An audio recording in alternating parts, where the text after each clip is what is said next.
Praise the lord. దేవుని నామమునకు మహిమ కలుగునుగా. సర్వాధికారి సర్వ సృష్టికర్త అయిన యేసయ్య నామం పేరిట మీ అందరికీ ప్రత్యేకమైన వందనాలు తెలియజేస్తున్నాను.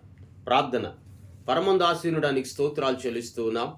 ఈ ఉదయకాల సమయం ముందు నీ వాక్యమును మేము జ్ఞాపకం చేసుకొని కృప కలుగు చేయమని యేసయ్య నామమును అడుగుచున్నాము తండ్రి. ఆమె ప్రకటన గ్రంథం 21వ అధ్యాయం 19వ వచనాన్ని మనము చదువుకుందాం. రెండవది నీలము, రెండవ పునాది నీలము.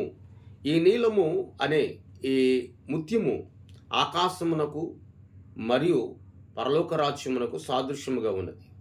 అనగా దేవుని వాక్యం సెలవిచ్చుచున్న రీతిగా మనము పైనున్న వాటిని మనం వెతకాలి కానీ భూ సంబంధమైన వాటిని మనం వెతకకూడదు అని అపోస్తలుడైన పౌలు గారు పత్రికలలో మనకు తెలియజేస్తూ ఉన్నారు. లోకంలో మనం జీవించుచున్నాము కానీ లోకము మనలను ఏలినట్లుగా, మనపై అధికారము చూపునట్లుగా లోకాన్ని మనలో ఉండనివ్వకూడదు. ఇక్కడంటాడు ఆకాశము నీలము అనే ముత్యం ఆకాశమునకు పరలోక రాజ్యమునకు సాదృశ్యంగా ఉంది. పరలోక రాజ్యమునకు సాదృశ్యంగా ఉంది అని అంటే ఈ భూమి మీద జీవించిన కాలమంతా, బ్రతికే కాలమంతా కూడా ఇహలోక సంబంధమైన వాటి మీద మనసునుంచక, భూ సంబంధమైన వాటి మీద మనసునుంచక, శరీర సంబంధమైన వాటి మీద మనసునుంచక, శరీరేచ్ఛల మీద మనసునుంచక, కామపు ఆలోచనలతో లేక వ్యభిచారపు తలంపులతో దుర్బుద్ధి కలిగి ఒకరిని లేక మరొకరిని మాయ చేసి లేక మోసం చేయాలనే తలంపులతో కాక పైనున్న వాటిని అనగా కృప కలిగిన దేవుడు నీకు నాకు సిద్ధపరిచిన ఒక అందమైనటువంటి పట్టణం, ఆ పట్టణంలో ఒక అందమైనటువంటి నివాసము కొరకు, ఆ పట్టణంలో మన కొరకు దాచి ఉంచిన ఒక బహుమానం కొరకు మనం ఎదురు చూడాలి. వాక్యంలో అపోస్తలుడైన పౌలు గారు పత్రికల్లో వ్రాస్తూ అంటాడు కదా, మీరు పైనున్న వాటి మీదే మనస్సును చూడి క్రిందనున్న వాటి మీద కాదు అని అంటాడు. నిజమే కదా. ఒకసారి నువ్వు ఆలోచించు.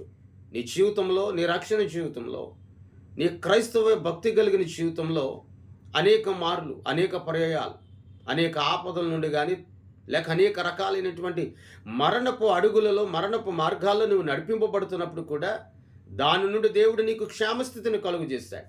మరి క్షేమస్థితిని కలుగు చేసిన దేవుని విడిచిపెట్టి లోకాన్ని వెతుకుతున్నావా? లోకము నీ మీద అధికారం చేయడానికి, లోకము నీ మీద పరిపాలన చేయడానికి లోకానికి సమయాన్ని ఇచ్చావా? ఒక్కసారి నీవు ఆలోచించు. ఎందుకంటే నీవు ఆరాధించుచున్న దేవుడు నీతో ఉన్నాడు. నీవు ఆరాధించుచున్న దేవుడు గనుడు, ఆశ్చర్యకరుడు. మన పితరులైన భక్తులు ఎందరో పైనున్న వాటిని వెతికారు, వారు బహుగా దీవించబడ్డారు. ఈరోజు నీవు కూడా నువ్వు వెళుతున్న మార్గము, నీవు ఆలోచిస్తున్న ఆలోచన, నీ చేతుల ద్వారా, కాళ్ళ ద్వారా లేక నీ యొక్క బుద్ధి ద్వారా చేయించినటువంటి ప్రతి లోకపు సంబంధమైన వాటన్నిటిని విడిచిపెట్టు. పైనున్న వాటి మీద మనస్సు నుంచో దేవుడు నిన్ను, నీ కుటుంబాన్ని బహుగా దీవించి ఆశీర్వదిస్తాయి. ప్రార్థన. మహాగణుడానికి స్తోత్రాలు ప్రభువా, ఆశ్చర్యకరుడానికి వందనాలు. ఈ రెండవ ముత్యము నీలము అనగా ఆకాశమునకు పరలోక రాజ్యమునకు సాదృశ్యమై ఉన్నదయ్యా. ఈ నీలమనే ముత్యమును కలిగి, ముత్యమని ప్రభ అనగా పరిశుద్ధతను, పైనున్న వాటిని వెదికే ఒక అలంకరించుకొనగలిగే భక్తిని మాకు దయచేయండి.